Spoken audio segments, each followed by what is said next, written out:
सुन्दरताको खानी हाम्रो देश नेपाल मुक्तिनाथ यात्राको क्रममा देखिएका केही मनमोहक दृश्यहरू हजुरहरू समक्ष साझा गर्दैछु।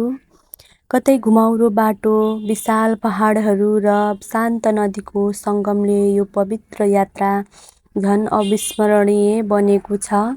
यात्रा जति लामो भए पनि यस्ता दृश्यहरूले सबै थकान बिर्साइदिन्छन्। यात्राको क्रममा देखेका यी मनमोहक दृश्यहरूले मन नै लोभ्याउँछन्। जीवन पनि यात्रा जस्तै हो। बाटोमा अनेकौं मोडहरू, चुनौतीहरू, अनुभवहरू आउँछन्।